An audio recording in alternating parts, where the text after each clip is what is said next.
Bonjour à tous, je suis ravie de vous retrouver au cœur de nos bureaux dans une nouvelle émission du comptoir pour parler cette fois-ci du contrat social en entreprise, une notion dont on parle de plus en plus. Alors je vais tout de suite vous proposer une définition. Eh bien, le contrat social, c'est l'ensemble des engagements réciproques entre employeurs et salariés qui encadrent les relations de travail. Alors dans cette émission, on va parler des enjeux RH actuels ou émergents, tels que la complémentaire santé, la prévoyance, l'épargne salariale, l'épargne retraite, le télétravail ou encore les conditions de travail en général. Ce sont des sujets auxquels les salariés sont attentifs et autant de leviers des politiques RH. Alors dans un instant, vous verrez les résultats de notre toute dernière enquête auprès des dirigeants et des salariés. Mais d'abord, je vous présente mes invités. Élise Penalva-Icher d'abord. Bonjour Élise. Bonjour. Alors vous êtes sociologue, professeure à l'Université Paris-Dauphine. Vous êtes spécialiste de la question des rémunérations. Votre dernier livre, La frustration salariale, à quoi servent les primes, est aux éditions Sorbonne Université Presse. Et j'accueille aussi avec plaisir Cécile Martinez. Bonjour Cécile. Bonjour. Vous êtes DRH à temps partagé au sein du cabinet Atlaïs. Vous intervenez donc dans des entreprises de moyenne ou dans des ETI. On verra donc avec vous plus particulièrement quelles sont les attentes spécifiques des salariés dans ces entreprises et puis comment les dirigeants finalement gèrent cette question du contrat social. Pour commencer, je vous propose qu'on essaye de revenir sur cette notion du contrat social. Est-ce que c'est une notion récente et qu'est-ce que cette notion évoque pour vous ? Donc cette idée de contrat social, elle peut apparaître assez neuve, novatrice, mais en fait, si on reprend un peu un temps long historique, on se rend compte que à chaque moment de l'histoire économique, il y a eu des dispositifs qui permettaient d'accompagner aussi la manière dont on organisait la production et dont on rémunérait le travail. Avant, le salaire, c'était la paye. Aujourd'hui, le salaire, c'est la paye et qui rémunère le travail. Et à côté, il y a tout un tas de dispositifs qui sont extrêmement divers et variés, individuels ou collectifs. Et c'est vrai qu'aujourd'hui, quand on interroge les salariés sur combien est-ce que vous gagnez, ils savent pas toujours répondre parce que ça dépasse un peu la fiche de paye et parce qu'ils savent pas toujours, dans ce qu'on appelle ces packages de rémunération qui mélangent tous ces dispositifs, ce qu'ils perçoivent. Et ça, c'est que du côté des rémunérations. À côté, vous l'avez dit, il y a tout un tas d'autres dispositifs. Cécile, est-ce que finalement cette question du contrat social, c'est un sujet, donc une notion qui est connue dans les entreprises donc plus petites que vous accompagnez ? Alors, elle est connue, néanmoins le terme de contrat social en lui-même, il est peu, voire pas du tout utilisé par les dirigeants qu'on accompagne, donc que ce soit des startups, des TPE ou des PME. Maintenant, dans les faits, il existe. Il existe en recouvrant une partie d'éléments de rémunération directe, donc plutôt liés à des éléments financiers, mais il y a aussi des éléments finalement qui vont être plus indirects et qui regroupent plutôt des éléments de qualité de vie au travail, comme la flexibilité des horaires, le télétravail qui s'est quand même beaucoup démocratisé, et l'aspect managérial aussi qui est important pour les salariés. Alors ce que je vous propose maintenant, c'est qu'on écoute tout de suite ce que les salariés donc, nous ont dit à travers donc, la toute dernière étude que nous avons conduite sur le sujet.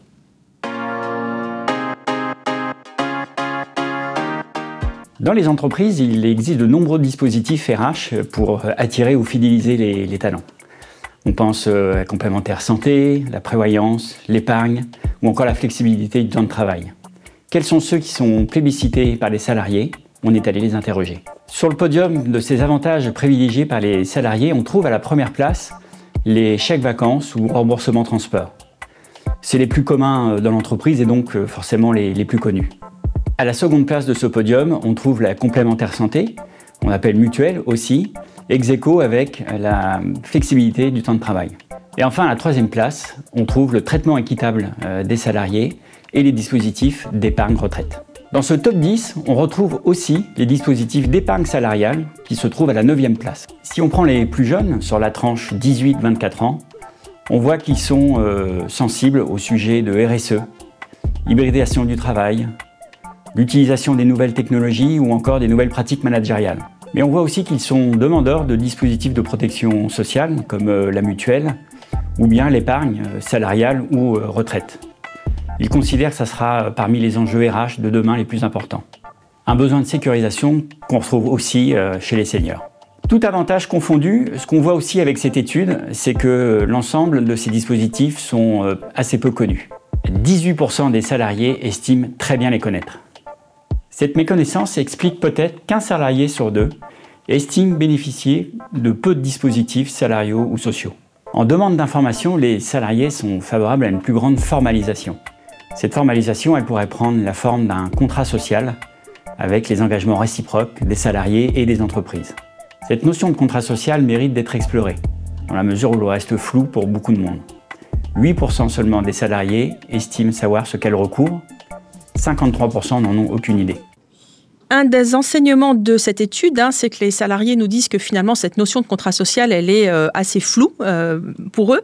Mais dans le même temps, ils nous disent aussi avoir des attentes fortes en matière de complémentaire santé, de prévoyance ou d'épargne, par exemple. Alors Élise, comment comprendre finalement ce paradoxe ? Alors, ce paradoxe, il peut s'expliquer justement du fait de cette individualisation et de cette complexification des salaires. Aujourd'hui, les gens que j'ai interviewés, ils ne savent pas exactement ce qu'ils gagnent. Il y a du flou dans la perception des salaires. Pourquoi ? Parce que ces dispositifs individualisés sont des fois perçus plus tard dans le temps, ils sont annuels, ils sont surtout réversibles pour un certain nombre d'entre eux, donc on ne compte pas forcément dessus. Et donc on a du mal à les compter aussi des fois.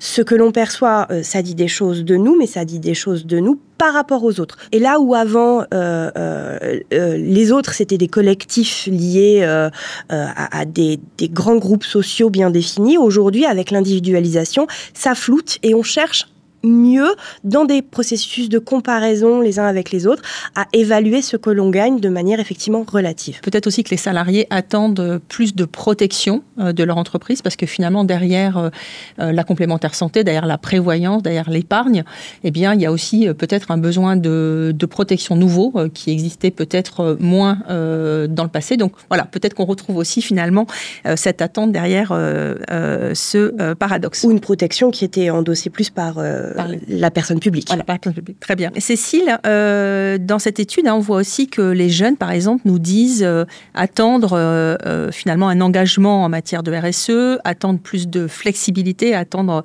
peut-être de pouvoir pratiquer un peu plus le travail dit hybride. Est-ce que c'est quelque chose que vous constatez, vous, dans les entreprises ? Est-ce qu'il y a des différences, finalement, d'expression entre les âges, les catégories socio-professionnelles, voire peut-être d'autres critères ? Totalement. Si on prend le critère de l'âge, effectivement, les nouvelles générations vont avoir tendance à souhaiter que la partie qualité de vie au travail soit plus présente dans le contrat social. La flexibilité des horaires, sans parler du télétravail, parce qu'il n'est pas possible dans tous les secteurs d'activité. Il y a un rééquilibrage qui se fait entre la vie privée et la vie professionnelle, quitte à avoir une certaine porosité d'ailleurs entre les deux, avec ce souhait finalement de trouver du sens au travail. On en parle beaucoup, trouver le sens du travail. Alors je vous propose maintenant qu'on écoute les dirigeants, puisque c'est le deuxième volet de notre enquête. Voilà, écoutons ce qu'ils ont à nous dire sur le sujet. Aujourd'hui, les entreprises disposent de différents leviers RH pour attirer ou fidéliser les talents. Quels sont les plus communs ? On retrouve la complémentaire santé, la flexibilité du temps de travail, le dispositif de prévoyance. Faisons un zoom sur la protection sociale et la complémentaire santé.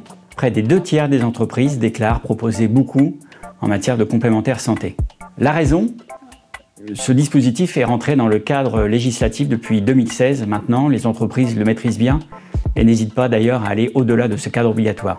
Notre étude démontre aussi que pour les salariés comme pour les dirigeants, certains sujets RH sont encore trop peu abordés. On retrouve l'allongement de la vie professionnelle, la prévention santé, la prévention des risques psychosociaux, la gestion du stress, mais aussi les dispositifs d'épargne salariale ou retraite. Sur ce sujet d'épargne, on note donc qu'il reste des progrès à faire, d'autant plus qu'ils sont plébiscités par les salariés. En effet, on note que pour 70% des salariés, comme pour un dirigeant sur deux, c'est un élément majeur de la rémunération. Outre cet impact reconnu sur la rémunération, en quoi ces dispositifs sont importants pour l'entreprise ? Ils contribuent à équilibrer la relation entre l'employeur et les salariés, et donc à attirer et fidéliser les talents. À noter également l'importance pour les salariés de ces dispositifs avec des placements socialement responsables.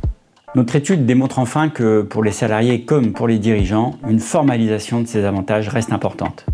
Cette formalisation pourrait prendre la forme d'un contrat social avec les engagements réciproques de l'entreprise et du salarié. Une pratique qu'il convient d'interroger quand on sait que dirigeants comme salariés s'accordent sur les bienfaits d'une formalisation.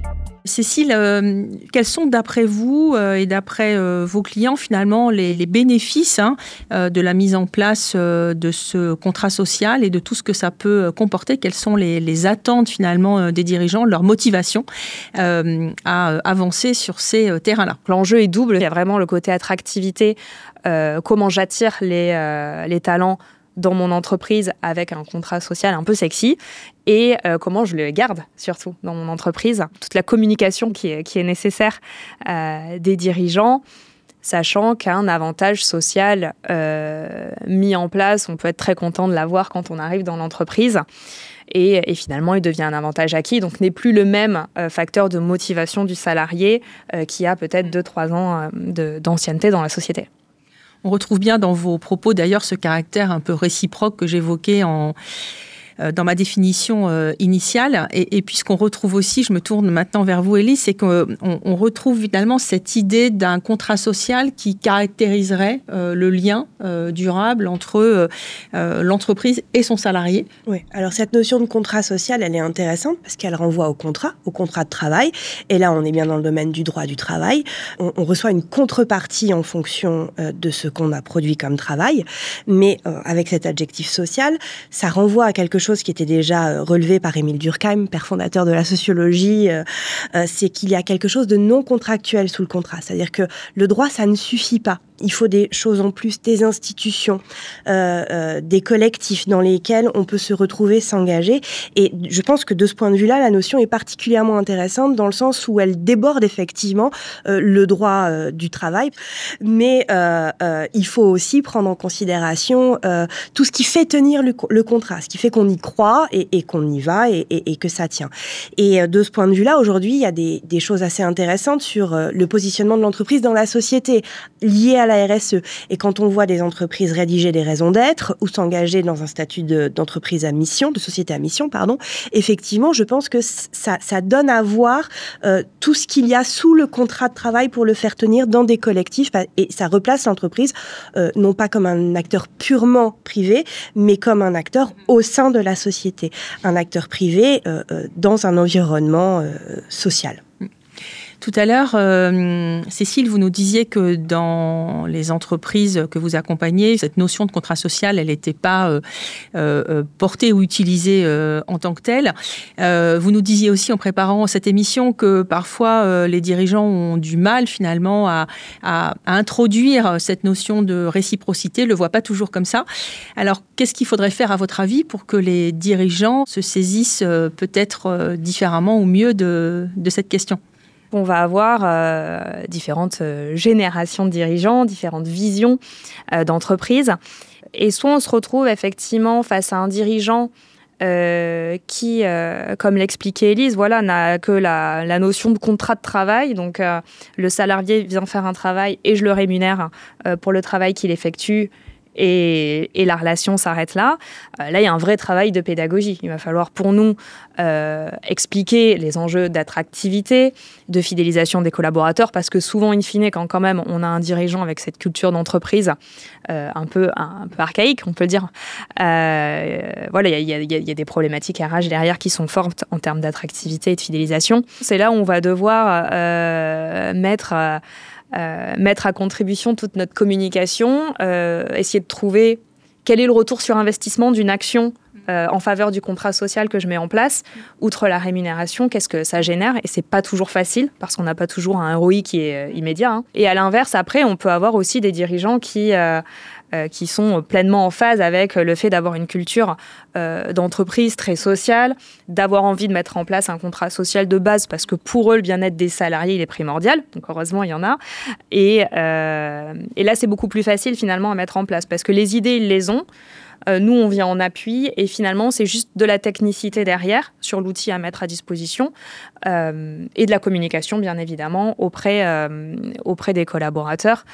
Ce qui est toujours plus facile quand on a un dirigeant qui porte tout ça. Voilà. Et puis après, on a le dirigeant intermédiaire qui est un peu entre les deux, où finalement, il va mettre en place un contrat social, qui va essayer de mettre en place des choses, mais parce qu'il y est contraint. Il y est contraint par un facteur exogène qui peut être, par exemple, on l'a vu avec le Covid, typiquement, le télétravail, il y a aussi un sujet de confiance vis-à-vis des salariés. Donc ça implique vraiment, pour moi, le contrat social, finalement, les valeurs intrinsèques du dirigeant et ce qu'il a envie de déployer dans son entreprise. Du coup, on voit bien, je trouve, à travers vos propos, le rôle très stratégique du DRH aux côtés de ses dirigeants, à la fois pour parler du sujet, mais aussi peut-être pour façonner le contrat social qui répond finalement aux attentes et besoins des salariés, à celui de l'entreprise et dans un contexte financier souvent contraint. On a parlé des salariés, on a parlé des dirigeants, de leur perception du contrat social. Faisons maintenant un zoom sur ce sujet donc de l'épargne que vous connaissez bien, Élise. Alors de ce point de vue-là, j'ai trouvé votre étude tout à fait intéressante parce qu'effectivement, moi aussi, je me suis intéressée, j'ai étudié à l'épargne salariale.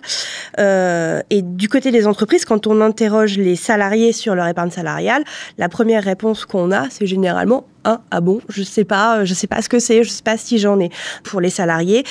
Et aussi pour les responsables RH qui les mettent en place. Souvent, elles disent que c'est très technique, très compliqué et c'est des dispositifs sur lesquels il faut avoir beaucoup d'accompagnement, de pédagogie et les accompagner d'autres formes de dispositifs, des formations sur les rémunérations, des entreprises dans lesquelles on a des référents rémunération qui accompagnent les autres salariés pour leur expliquer effectivement comment ça marche tout ça. Encore une fois, c'est cette question de comprendre un petit peu ce qu'on reçoit, elle reste fondamentale.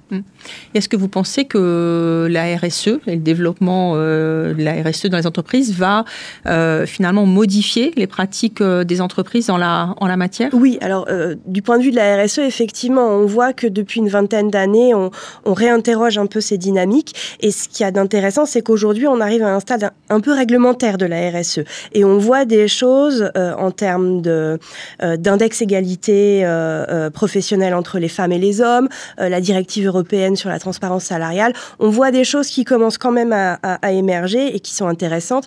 Par exemple, du point de vue de l'égalité entre les femmes et les hommes, la transparence salariale, ça permet quand même d'objectiver des situations d'inégalité qui ne sont pas justifiables dans les entreprises.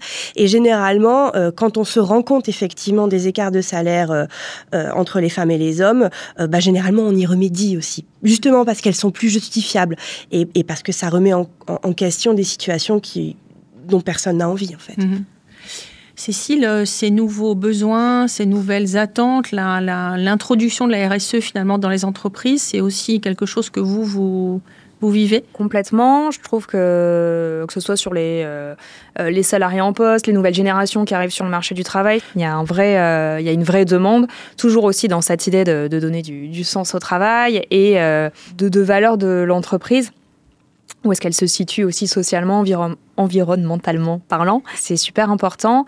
Et je rejoins complètement ce que dit Élise sur le côté épargne salariale, la complexité et en même temps le besoin, sachant que c'est toujours aussi à moduler sur le niveau de communication, effectivement, entre une grande entreprise qui a les moyens d'avoir un service rémunération dédié qui va mettre en place tous ces dispositifs, qui va y être habitué, qui va savoir communiquer dessus, versus une PME effectivement de 30 collaborateurs, où là l'effort pédagogique est beaucoup plus fort, y compris pour les RH et moi la première. On va peut-être terminer maintenant sur un sujet que vous avez d'ailleurs commencé à aborder l'une et l'autre. On voit dans notre étude que moins d'un salarié sur 5 estime bien connaître les avantages mis en place dans son entreprise et près de 70% demandent à avoir des compléments d'information concernant notamment ces dispositifs d'épargne. Donc vous l'avez dit.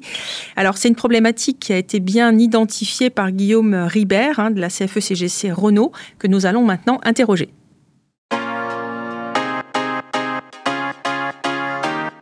Chez Renault, nous constatons aujourd'hui un développement de plusieurs leviers hors rémunération.